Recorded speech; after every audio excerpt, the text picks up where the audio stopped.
Hello everybody, and welcome to the first episode of Chinwag, where we talk about any topic related to gaming, audience suggested or not. And it's not an informal discussion, it's just a casual discussion. I'm Zach, and joining me on the first episode is Jen Ixer. Hello! Right, so, because we haven't got any subscribers or anything giving us a topic as of yet, we've had to come up with our own, and the first topic we've come up with is audience emotions important during storytelling? So, what do we think?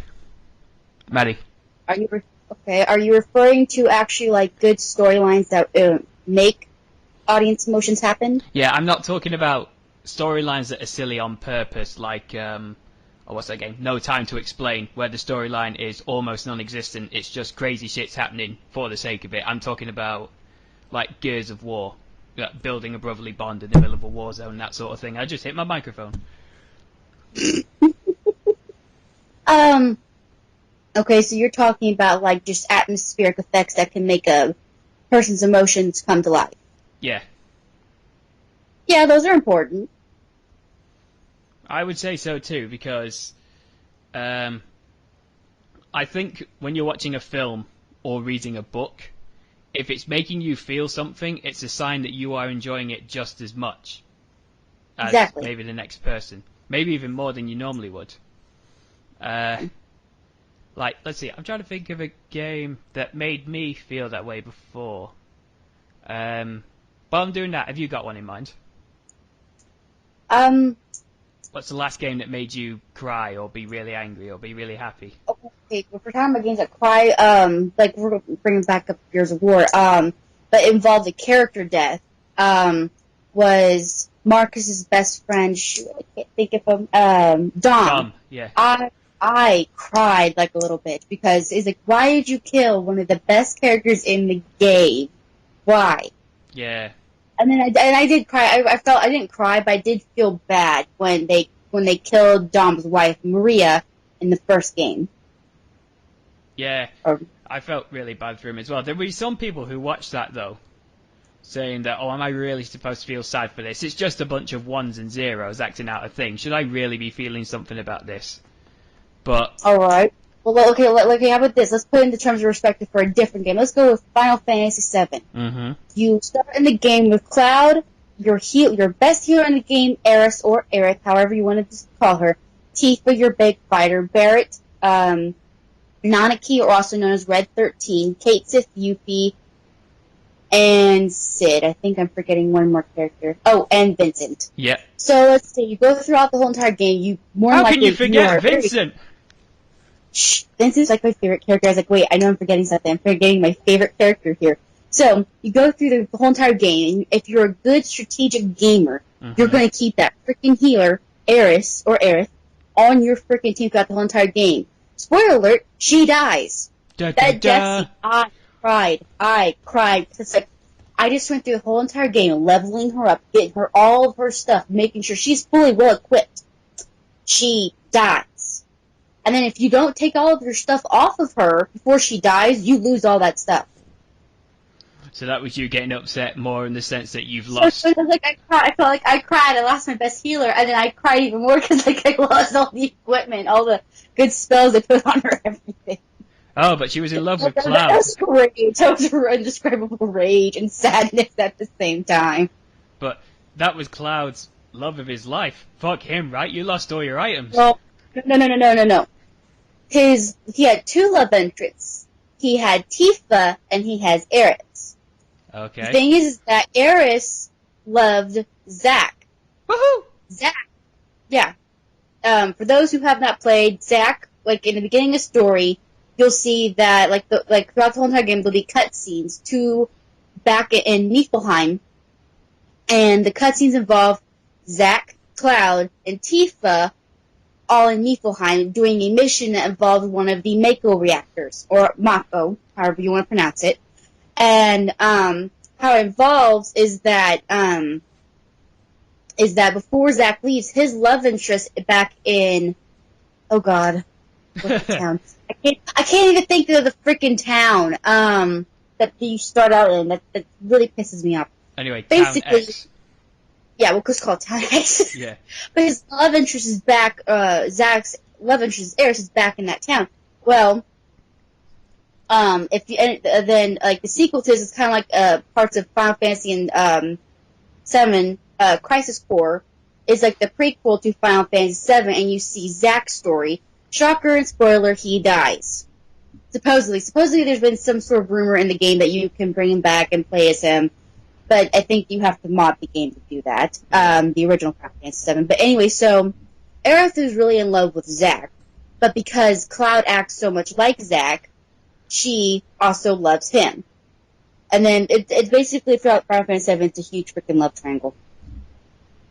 Just on a side note, before we get back on topic, when my big sister bought Crisis Core, she had it on the PSP, and yeah, there'd be times where I'd walk into a room to go ask her something, and then there'd be a cutscene playing on a cutscene, and then from the corner I'd just hear, Zach! Oh, what? Who was that? And it's the PSP again. Yeah. Anyway, so to get back on topic, so audience manipulation in games, I mean storylines even. Like we said before, I think it really does emphasize what's going on in the game. It makes it interesting, because like let's give an example. Like let's bring up like old classic games like Street Fighter, Mario, Metroid. Are we talking about like when they're on the SNES and things like that? Yes, yeah. like the old 64-bit characters and stuff. Yeah, we're talking about that. Like Castlevania. You like Castlevania had a little bit more storyline to it. And some of them did too. But you didn't really need like the atmospheric events. You didn't really need a good storyline to make those good games. Those are like classic games because they were fun. While they did have good cutscene stories, they made them more. What's the word I'm looking for? Involved. I'm guessing. I mean, like, it's not maybe like not really involved as like some of our more modern games, but they are involved with us. Do you think maybe you could describe it as gaming entering puberty? Which part? Well, we're talking about like the Sega Mega Drive and Super Nintendo, things like that. When they start getting cutscenes and storylines and stuff, this is where gaming starts evolving to be more inclusive to audiences. Do you think? Yeah. I mean, they build them up with better graphics and storylines to like capture more of an audience because now we've reached a day and age where most of our gamers if doesn't have good graphics, it's not a good game, which is not the truth. It can be. Doesn't have to have good storyline or cutscenes, and it can still be a good game. Yeah, there's quite a few 8-bit games out there. Well, I say 8-bit, they're not really, but they're meant to look 8-bit out there right now that are still really good to play. Like, there's Realm of the Mad God at the minute. That's a pretty fun game to play. I've never played that. It's a Steam game, free to play. It's kind of I'd be what? I don't Steam. Yeah, exactly. But anyway, back on topic. I think. Here's another one that involves atmospheric events. Go on. Let's bring up Five Nights at Freddy's. Yes. You can't do anything. You just stand there trying to survive. I mean, you're not going to die. You're not going to do anything. Your whole point is try to make sure your battery doesn't run out, or you have to last to a certain point in time, and you can't not let any of those little furry mechanical bots touch you, or you're screwed.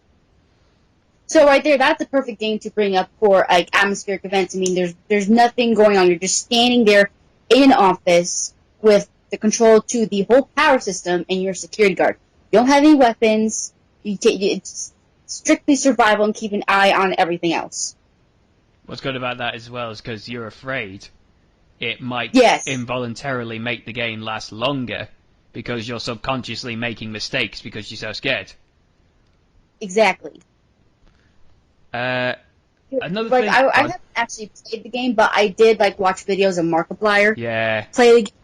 Yeah, there were times where I almost screamed, and then by realized my family was sleeping. Like, nope, gotta shut up, keep it inside. I remember watching it on Markiplier's channel as well.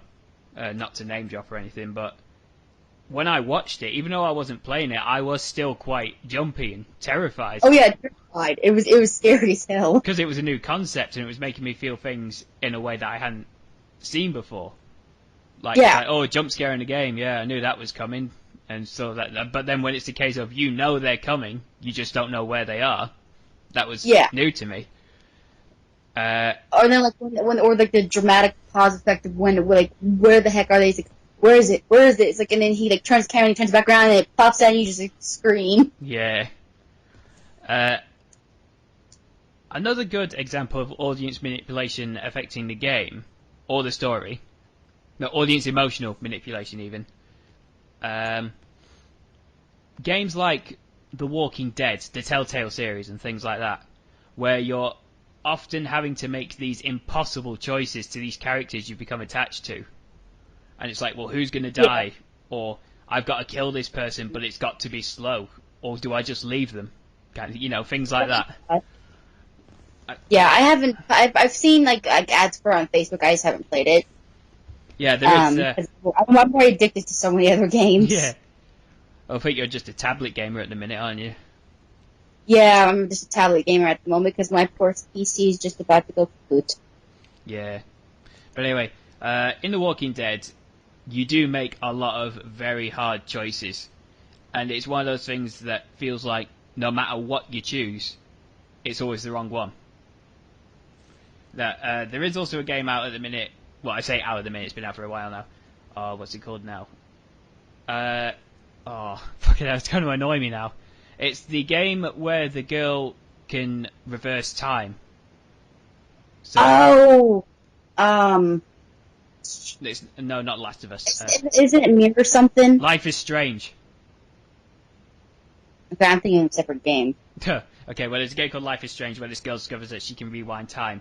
And you do get attached to the characters, and it's one of those games where you have to make choices to see how the story's affected. But the problem is, I don't think that when you have the ability to reverse time, so if you don't like your choice, you can go back in time and change it, it takes away that sense of consequence versus action, or reward, or whatever you want to call it. Where, like in Walking Dead, if you make a choice, that's it, you have to stick with it, there's no going back. In this game, if you don't like it, you just go back, so you kind of lose the emotional attachment to it. But I'm not saying it's gone completely, but because you can correct your mistakes, it doesn't make you think as hard, in my opinion, because it's not playing with your emotions enough, if you know what I'm saying. Yeah. Have you ever had moments like that in games where you've come up to a decision you've got to make and you really don't know what to do, or maybe don't even want to make the choice at all? Yeah, and that's when I just go look online and see if there's any cheats. Yeah. Oh, but Maddie, that takes all the fun out of it. No, because I want to make the right decision so it doesn't screw me over later. Fair enough. Alright, so... But no, another game, I have not played it, but I've heard a lot of reviews about it, called Undertale. I've heard of Undertale. I've never actually watched a video on it, but I have heard it's good. I watched a review of it, and basically what is it? Let's say, like, you start the story, and you meet this one character, and she's kind of like a motherly figure. She's had several, I'm guessing, children or people come across her path, and they always leave her, and they never return. Mm-hmm. And so, her job is just wants to keep you there, keep you safe, this, that, and the other, and you tell her that you want to leave.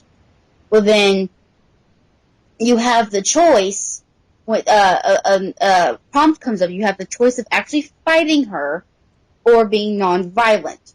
So, what ends up happening is that, the first review part of it is that the person you're playing, which is a little girl, kills her. And then it turns into this dramatic cutscene revealing why she's acting like the way she does. Then it gives you feels because you feel guilty as hell. Yeah. So then you quit. And then you start the game over, and then you do it the right way. But somehow the game actually knows that, that you actually started over the game. You wanted to reverse time basically and fix the error you made, and the flowers basically says like, I know what you did, and that's like, that's creepy. That is creepy. That's creepy. That's an interesting way to take a game. So the flower knows that you altered your choices. I've seen a lot of reviews about the game. That does seem like a very unusual but unique way to mess with somebody's emotions in the game. Yeah. Okay, so let's look on the flip side for a second here. So I'll give you an example here. When the 360 first came out and Elder Scrolls Oblivion was like the hot game at the time. Have you ever played it? I think so. Yeah. Right at the start. I played the online Elder Scrolls, and then the one was for 360. So I think I played the one you're talking about. Yeah. Unless there's various ones for the 360, then I don't know which one I played. You start off in a jail cell, and there's a guy in the cell opposite you who's taunting you, and he's making fun of you. He's making fun of your race. If you get aggressive, he starts making fun of you being aggressive. So he's there to agitate the player. And then when you escape, if you join the Assassin's Guild, you get a mission to go back and kill that guy who's taunting you. Now, I had that happen to one of my friends, who we'll call Frank. But that happened to Frank, and he didn't feel anything. But then when one of his friends said he was glad that he was able to kill him because he as I say, felt aggravated and insulted by this guy, he started like making snide comments at him, like, "Oh, you really let a bunch of zeros and ones get to you. You really let a game aggravate you," and things like that. So there are people out there. There have been times I played Skyrim and I freaking rage quit. There were like various instances, or like I'm trying to think. I can't think of anything, but I mean, like, there's times where like, or like going through the Land of the Giants, and then you kind of get like bombarded by a whole bunch of them, and they kill you, and it's like, rage quit. That's more mechanics and storyline though. But the main question at this point is, there are people out there who view it as the way Frank does, saying it's just a bunch of ones and zeros. Why should I feel anything about anything that happens to this character at all? What would you say to someone who asks you that? It might seem a bit of a big question. Well, I mean, everyone handles emotions, or rather, games differently. Some people have the creative ability to get attached to a certain character, like I did with Eris, like I did with Dominic from Gears of War. I mean, everyone gets tied in a certain way to different characters. Maybe they won't get tied to the same characters that we do, but they may get tied to a different one. So while right now they may say, why would I get tied to zeros and ones? I say because I like to let my creative imagination feel like that I actually know these people. I actually want to be part of it. I want to actually be part of the story that's taking place, because that makes the game much more intriguing, makes the game a lot more fun. To be actually, I feel like I'm part of the storyline. I'm actually part of something bigger than just sitting around, oh, it's just another stupid game to play. I mean, we can take like a basic game like Spyro. Sometimes some people say he's an annoying little shit. Others say he's a really awesome little dragon. But I mean, you get involved with it. Like, let's take the first one. I never fully beat the game. I can never defeat the last boss, and I always rage quit at the end because I could never defeat him. But throughout the whole entire story, I mean, like, you may not get attached to it first. Then as the story goes on, you get attached to Dragon. You get attached to his mission to actually want to save all the dragons. You want to save all of Sparks is the stupid dragonfly. Is the dragonfly thing? I can't think of what the land is. But you want to like go through all the different floors, have all the dragons, and then you get really pissed off because you can't fly right, or this, that, and the other, or some little weak little peon kills you. But I mean, it just varies the person to person. So I mean, everyone is different. To put it in a short way, are you saying that it's just completely subjective as to how people will feel towards the game. Emotions in gaming, be they atmospheric events, character deaths, anything part of the game, is all subjective. No one. That's why we're all different. We're all individuals. No one is the same. We may not get attached to the same character. We may not even get attached to the same game. Like, let's take Final Fantasy. No one agrees that, like, which Final Fantasy is the better game. Everyone thinks that different games are better. So, like, some people say, like, Final Fantasy 13 sucks. I think any of the Final Fantasies are really good games. Like, depending on which part of it you like more out of each game, they are all great games. Also, another way of looking at it as well is, when you were describing the end of the game there with Spyro, when you're saying you were wanting to save everybody. Yeah. If we were to put it on a scale, you've got, let's say, on one end of the scale, you've got the people who don't get that emotionally attached in games. These are the kind of people you'd see where they go, oh, why would I feel anything for a character? He's a fictional character, why should I feel this? And then maybe an hour later or so, they'll see a character and they go, oh, I like him, he's badass, kind of thing. Whereas on the other end of the scale, you've got people, like you say, who like to use their imagination when playing games, who like to be part of the story, who maybe even like to fill a role. And when you're doing badly, it's almost like you're letting down everyone that's related to you in that game. If you understand what I'm saying. I wouldn't say I would go that far as saying I've been letting people down. Well, I would say more like might be a bad phrasing. Yeah, no, I get what you're saying. Is that I see it as like, it's like, shoot, I'm not good enough, I'm not strong enough, I need to work harder to save these people, but not to the point where I feel bad enough where I'm a failure myself, a failure to my friends and family. Not like, I wouldn't just say it that far. Yeah. Well, like I said, it's a bad phrasing, but as long as you get what I mean, and hopefully the audience get what I mean, that's good enough for me.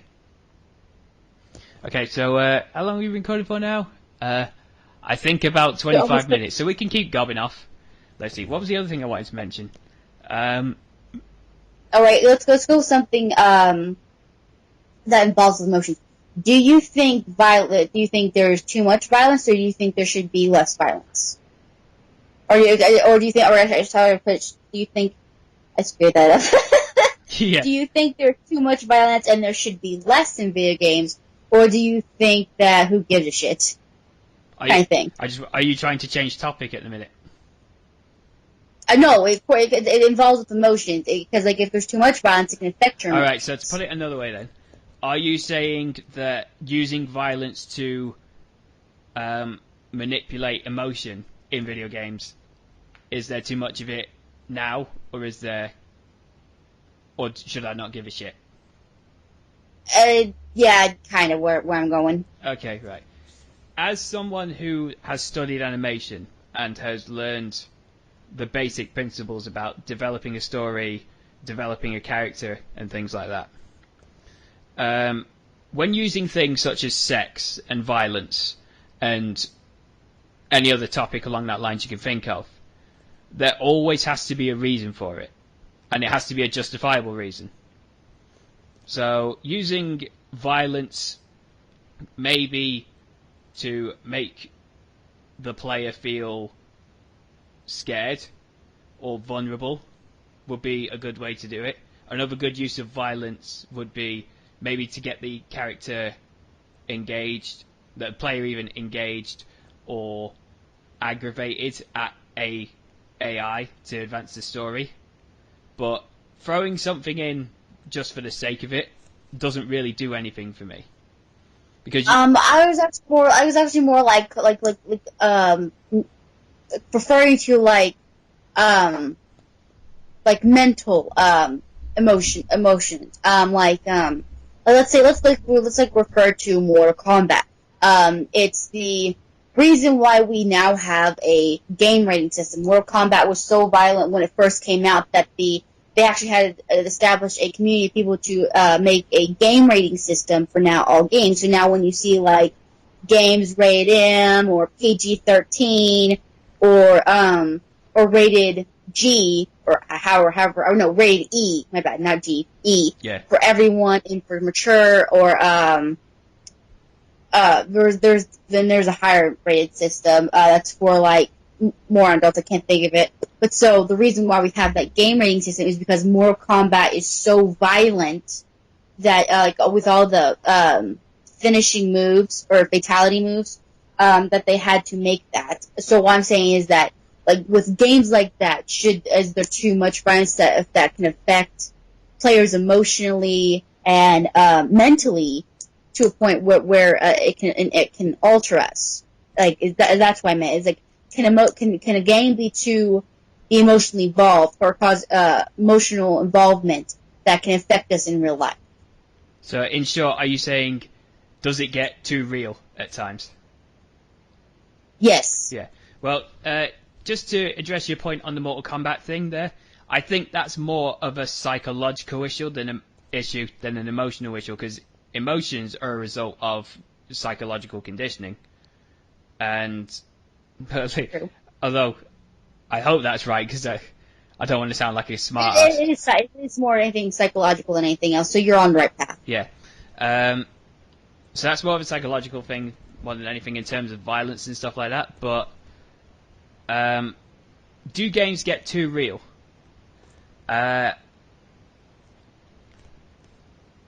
it's kind of difficult. I think that's another thing where it's kind of subjective, because if something's gotten too real, it's usually because whatever has happened that the player can relate to in real life, not just the game. Like someone you would call your best friend, and then you lost them just in an instant. Blink your eye and they're gone, kind of thing. Yeah. If that was to happen in the game, there will be people out there. I'm not saying it could be. There will be people out there who have gone through the same thing. Or similar. Or similar.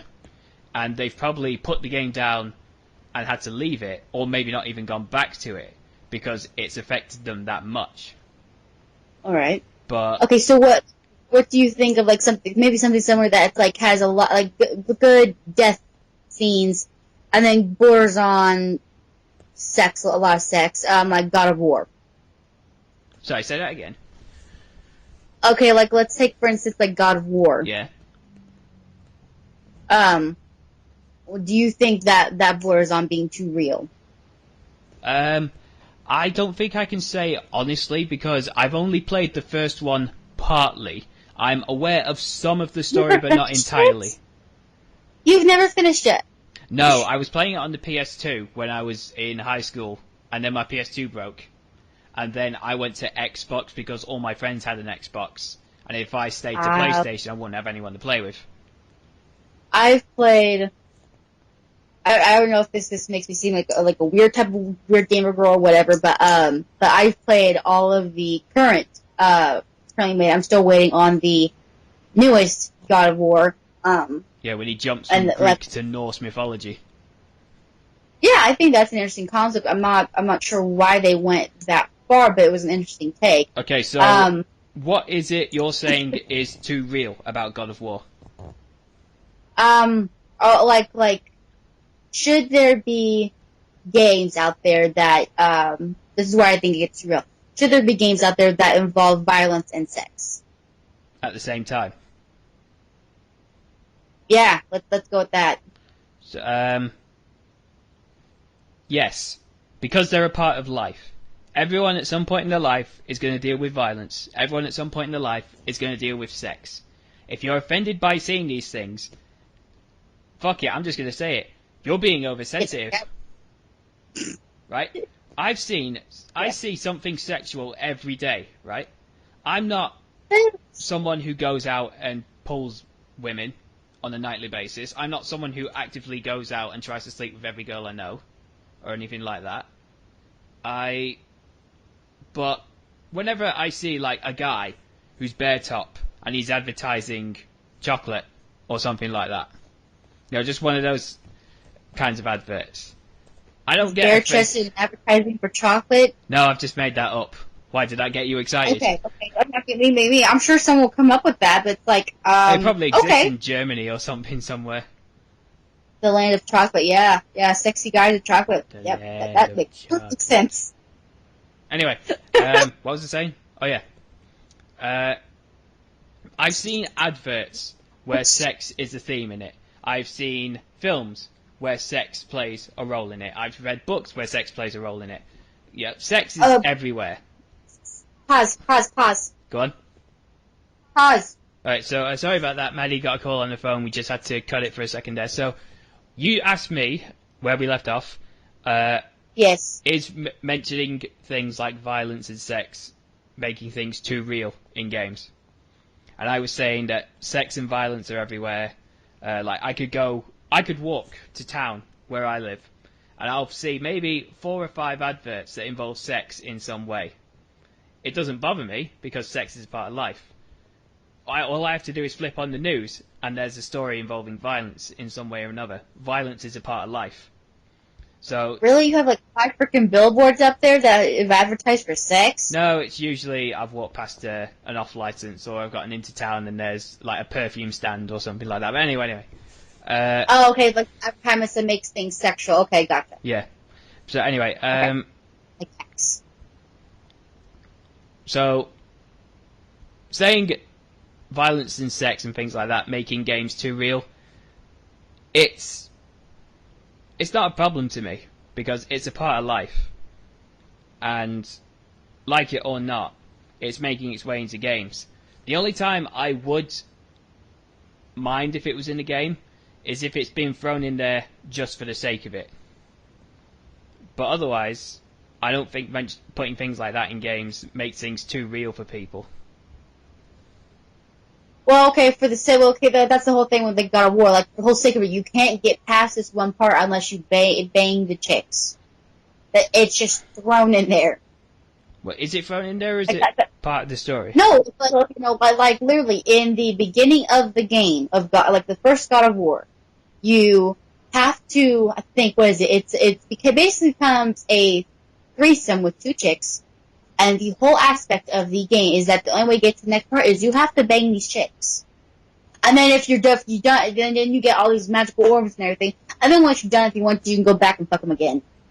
Yeah, but maybe that's more like... And then there's a separate scene where you deal with Aphrodite, the goddess of love, and you get to fuck her royally, and her 2 handmaids get to sit there and watch you, and you get to see their faces of just sheer on how keeping pleasure, I guess, no, voyeuristic pleasures, how I should put it, voyeuristic.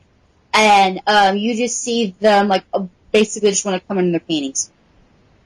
But yeah, no, there's different parts of the game where sex is required. Yeah, but that's Aphrodite, though. That's kind of what she's famous for. But anyway, so... Yes. Let's just bring it back onto the topic for a second. So, scenes like that, how it affects the audience, it's guaranteed to gross a few people out, definitely.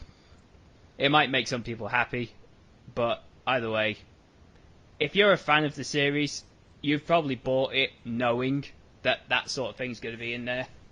So I didn't know when my dad bought it. We didn't know there was going to be sex scenes. So like. I'm playing the game inside my... No, here's the funny story.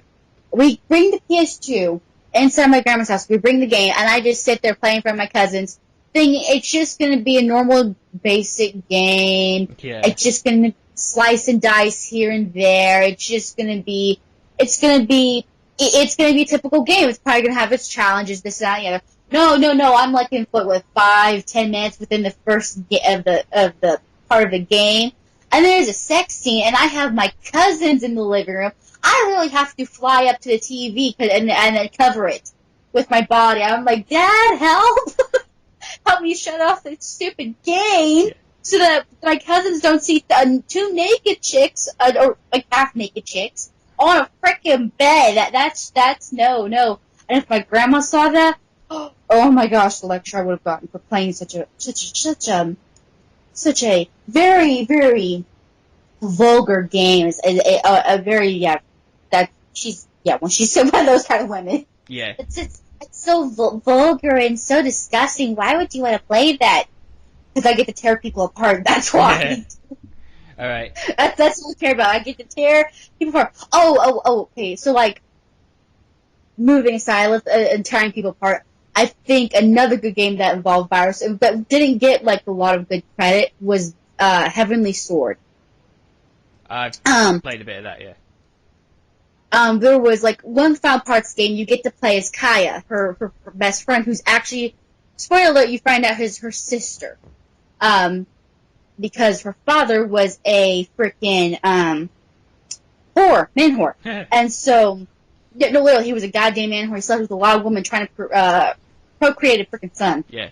And so, you get to play as Kaya, tries to save Nautico. And in one scene, like, you could literally take her freaking crossbow, aim it, and you could shoot a guy in the freaking nuts. And you'd kill him in one hit. Alright, so just to try and swing it back onto topic a bit here. Sorry. Yeah, because you keep doing this, Maddie. I know, I get sidetracked easily. So, just to... Although that is good in this case, because when you're mentioning violence, do you think that it's possible that people who go into a series knowing it's going to be violent or explicit or anything like that, there might be something that they see in the game which then puts them off going back to it? I'll give you an example. Yes. There was a podcast I listened to where some of the guys, they were talking about GTA 5, and at this point GTA 5 hadn't just come out, but it had just come out, but it had been out for a little bit. But anyway, okay. They were talking about a torture scene that the player actually had to get involved in. That actually they had to do the torturing. And they said that after that bit, they had to put the game down for a bit because it made them feel so uncomfortable. And what's the word they used? I can't remember the word he used, but he just felt almost guilty about having to pull that off. But then he went back to it a few days later and he was over it. So do you think maybe manipulating the audience too much can really affect things like reviews and sales of a game? Okay, well, I'm going to deviate a little bit off topic here and then go back on topic. Again.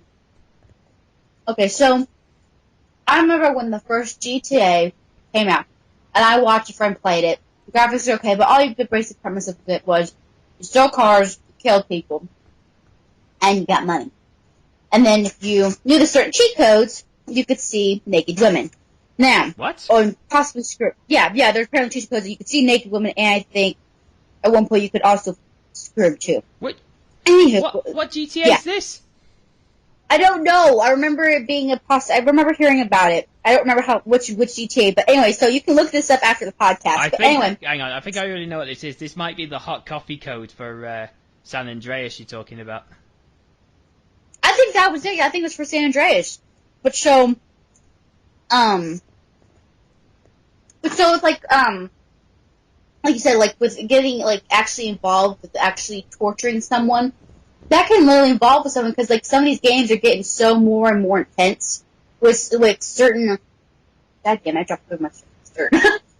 With certain details, like how to torture someone, and I mean, while violence is good, I mean, it brings more action into a game. It makes it a lot more interesting. The problem is like you say, we see violence day in and day out of our lives.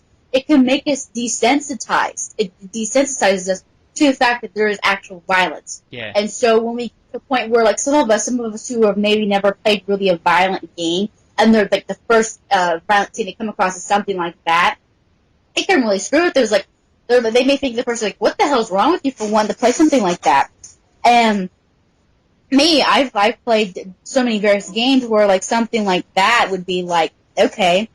And I think that's where I say, like you said, like, violence gets too real. Because violence has become already still part of the game. I mean, we need to recognize that there's violence, and yeah, we need to handle it.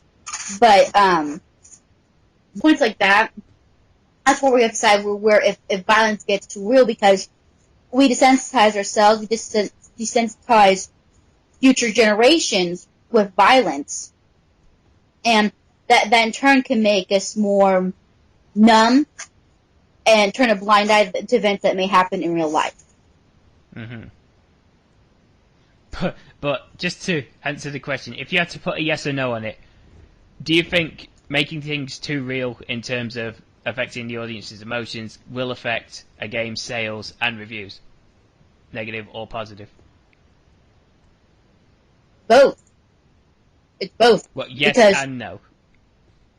yes and no, because, like, we have the more adventurous gamers who like that thing, and so for them, it's for those companies, it's gonna boost sales because they want action, they want something that's gonna be much more of a thriller, it's gonna be much more of a sense of an adrenaline rush.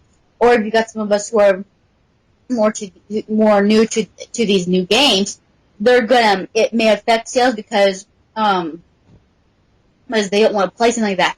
They're not gonna be moved towards like that. So like where something that has action and not so much violence, like say like the Final Fantasy series, the more people are going to go towards those kind of games rather than the ones that have like a lot of violence, like GTA or God of War or Mortal Kombat, simply because they can't handle those certain cutscenes where like you can like God, I can't speak.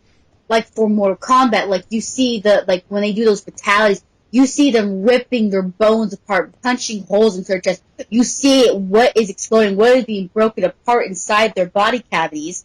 And for some people, that can be really brutal and go like, I can't watch, kind of thing. So yeah, in a way, it's both negative and positive because, like as I said, God, I can't think. What? No, just what are you doing? You're talking and oh shit. Yeah, this is what I get for trying to eat pop. Not a good idea. But it's both because because not every game is going to cater to a whole entire gaming community. Yeah. You got some people who like a certain style of genre. You got someone who like the games that have action but no blood. You got the gamers who, like all that gore and blood and action and torture and everything like that. And then you got some of us gamers who are the in between. And of course, I'm totally talking about the gamers that are adults. I am not including children because children should not be near such games at this point. When they're maybe like 13 and older, fine. If you want to play a deadly freaking game, go for it. But don't. I'm not going to include them in the general subgenre of gaming when it comes to violence. Yeah. You just made me think of something as well. One thing I do think is good that, like in books and films and games, that manipulate your emotions through story or other actions in the game, is the way that it can make you act one way in the game, but in real life you're acting the proper way because you know that it's wrong or right for it to happen in the real world.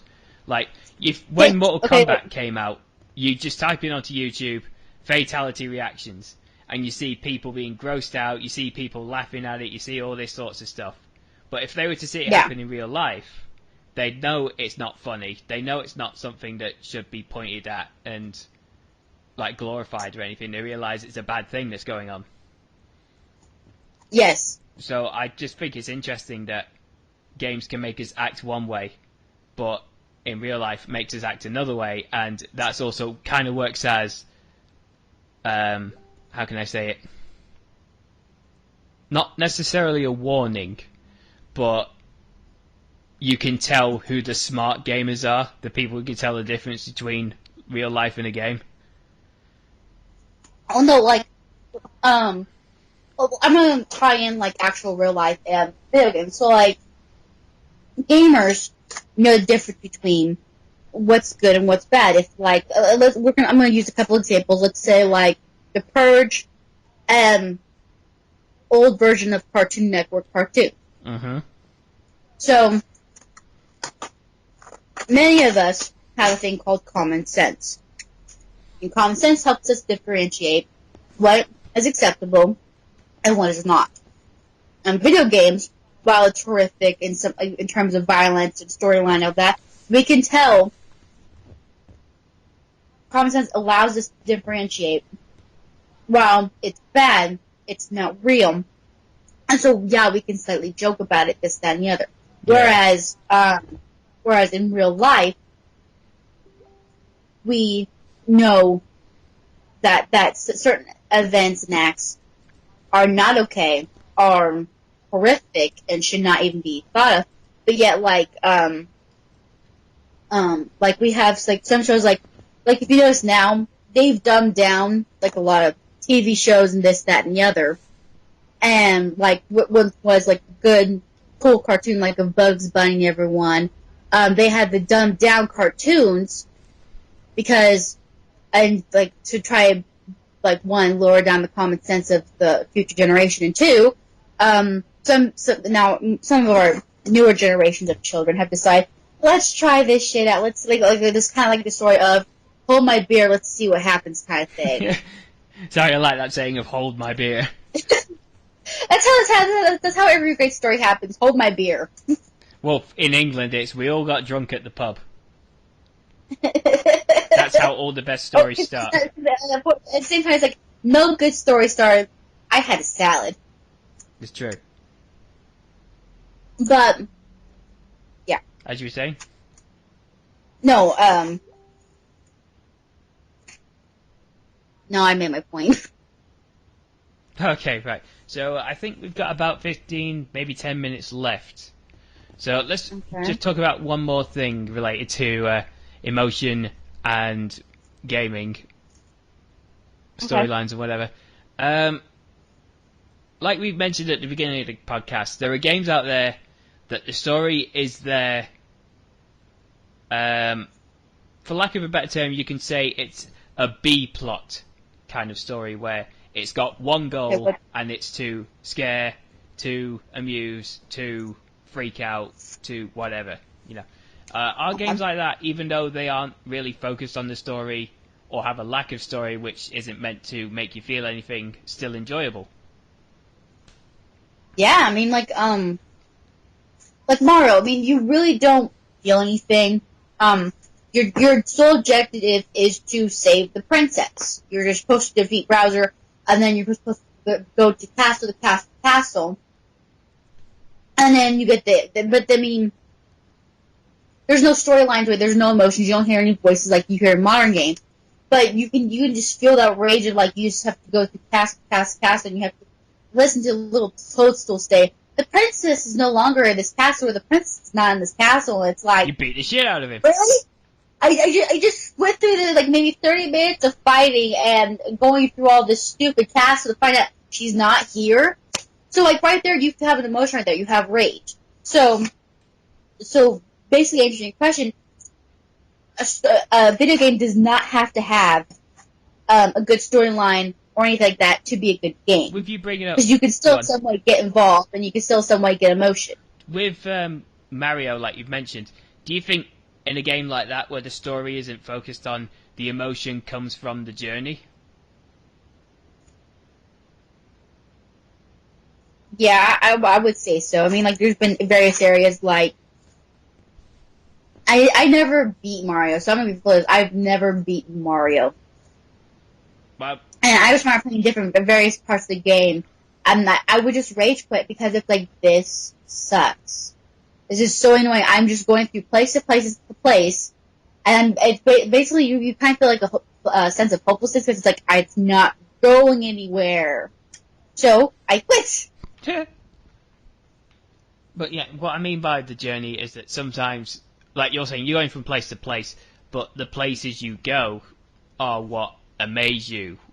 The places you go are what scare you, or they leave like a permanent marking on you. Marker on you. Like, I mean, let's take Donkey Kong, for example. If I didn't mention the name Donkey Kong to you, or whatever, if I just went da-da-da, da-da-da, da-da-da, you'd know exactly what it is I was singing, wouldn't you? No. Oh. It's been so long since I have not played. I'm sorry. I have not played Donkey Kong in forever. I played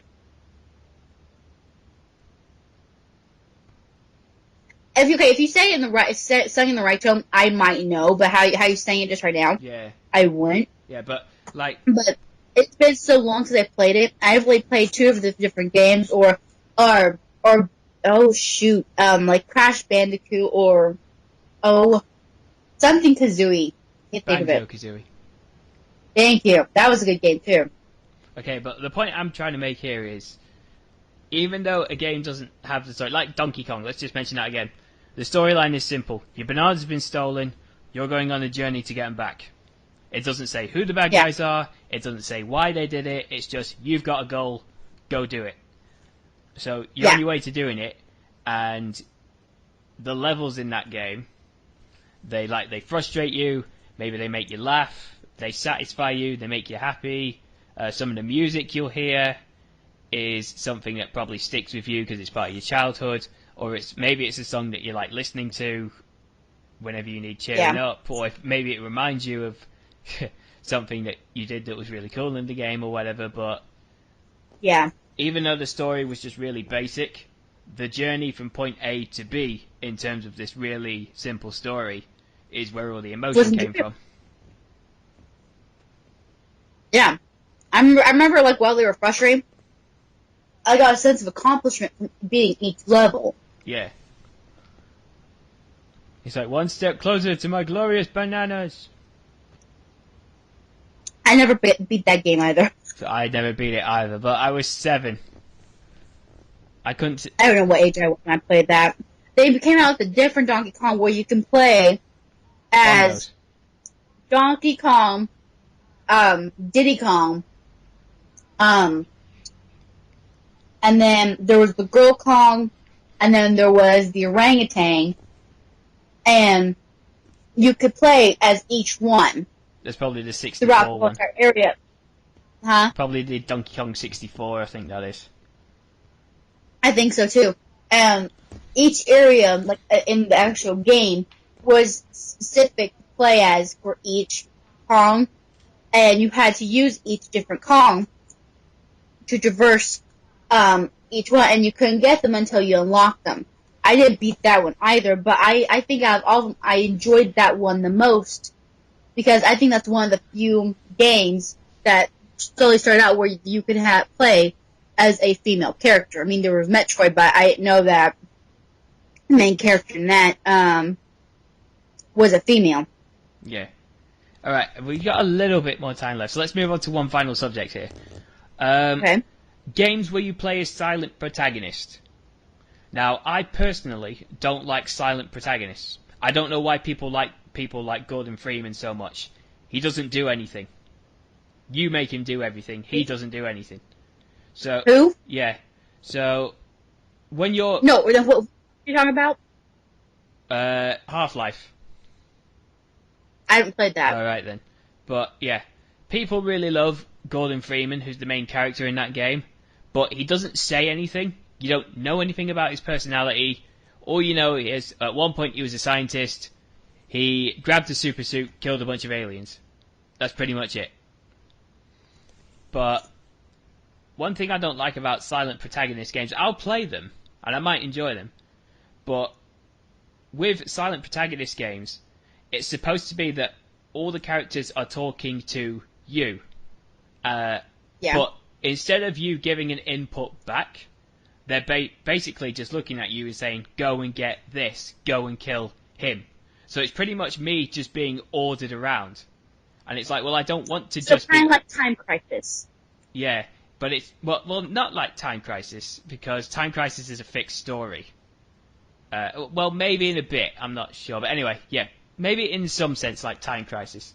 But anyway, so it's like, go here, do this, go there, kill him. And it's like, well, I want an input on this. What if I don't want to kill him? What if I want to do it a different way, kind of thing? It's just people barking orders at me when I'm playing as a silent protagonist. And I don't enjoy it as much. In some cases, it makes it hard for me to get attached to the characters because I just can't interact with them as much as I want to. Yeah. How do you feel about being a silent protagonist? I'm trying to think of games that I've played as silent protagonist. I mean, there was Time Crisis where, like, like all the other characters talk to you, but you yourself did not talk. And that was enjoyable with me because that was like one of my first few first person shooter games. Yeah, but the thing is, that's a rail shooter. Rail shooters are easy to enjoy anyway. True. I'm trying.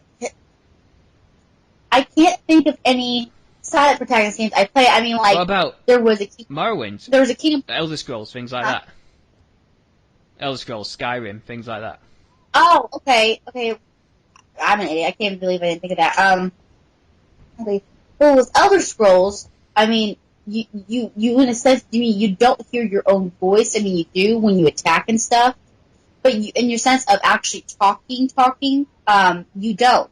But you do have the sense of being able to choose your actions. You get to choose how you respond to various NPCs throughout the game. So the way, while they are a silent protagonist, they're not entirely silent because you do have a choice.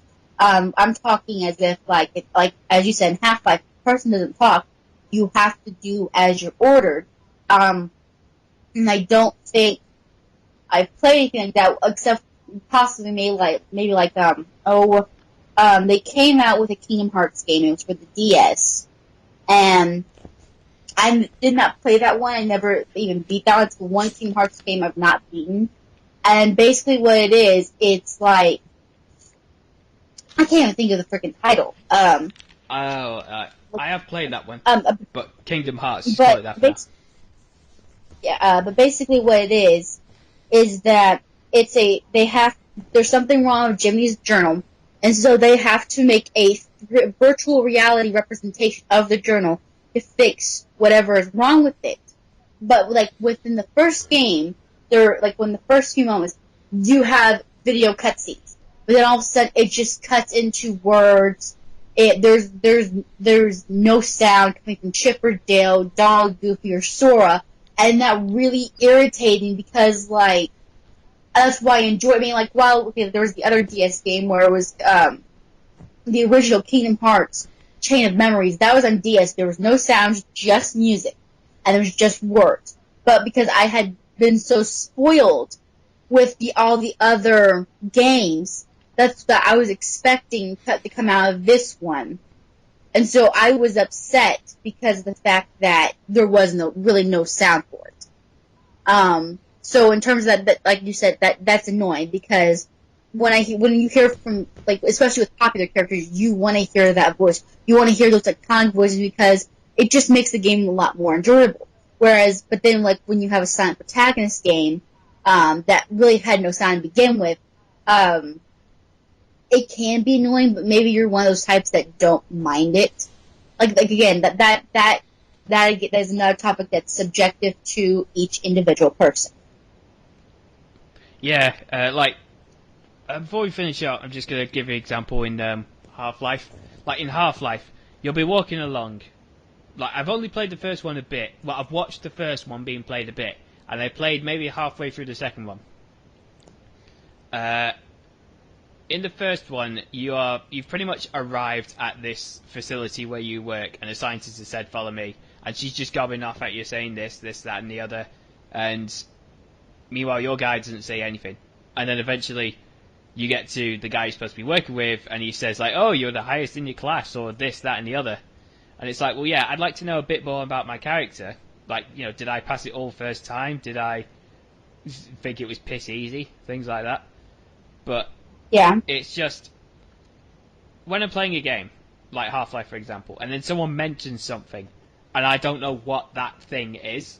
Like there's a place in Half-Life called Black Mesa. I'm not entirely sure what Black Mesa is. So if I wanted to in-game ask someone what is Black Mesa, I'm not going to be able to do it because my character never speaks. Yeah. So it takes away that sense of it makes me curious, but I'm never going to fulfill that curiousness because I can't speak. I can't interact with the story, so it kind of bores me. Yeah. But on the other hand, sometimes it's better to watch a story and just be affected by it than actually being part of it. So, one final question to you. if you had the choice in the game to either watch a story unfold as a silent protagonist or manipulate it as you, what would you rather have? So you mean like manipulate with my voice or pre-owned voice? As in, you're making choices. You're deciding. Well, you're making choices which will affect the rest of the game. Your character is actually communicating with other people as you would communicate with other people. You're killing people that you would kill, that kind of thing. Right, so let's put it another way. If I said to you, would you rather play Mario? Well, no, not Mario. If you had to play, let's say, I can't think of any games you've played that are interactive. Super Mario. Right, if you had to play Dead Rising 3, or... I haven't played that one. Oh, wait, no, I have. Yeah, you were playing it with me. Yeah. Gosh. Alright, audience at home, have you ever known a woman to be so forgetful? Sorry, I have OLS syndrome. Oh, look, shiny. Although, isn't that changed now to ILSSIS? I like sand is squishy. What? It's from the new Finding Dory movie. But anyway. I haven't seen it. Don't spoil it for me. I have not seen that. That's right at the beginning. Anyway, right. Try and get this question down properly. If I gave you the choice between Dead Rising 3 and a game where you play as a silent protagonist but watch the story unfold, and you have no manipulation of it whatsoever, what would you choose? Preferably, I would choose the one where I would have some control over it, because I like playing God. Yeah, me too. It's mainly because I just find more fun in interacting. But if I thought the game was going to be good enough to where I didn't care if there was no voice, then yes, I would play that one as well. But preferably, I'd want to play the one where I can play God. Because who doesn't like playing God? Who doesn't like fucking with people's lives? Yeah, because you get more emotion out of it. Right? Yeah. Alright, well, I think that can pretty much just bring it to a close. Thank you, everyone, for listening at home. If you have anything you'd like me, Maddie, or anyone else that wants to get involved to talk about, please comment below and let us know. How do you feel about this, Maddie? How do you think our first episode went? I like squishy. I'm kidding. Next question. Alright then. Would you join me on another episode? Yeah, sure. Yay! Alright, well. I know, I don't have a life. You don't have a wife? I don't even have a half-life. I see what you did there. Alright, well, audience at home. So, just to sum it up quickly, if you liked what you heard, comment below, tell us what you'd like to talk about, and like this video, because doing both really helps us out. Thanks for dropping by, everyone, and we'll see you next time. Bye!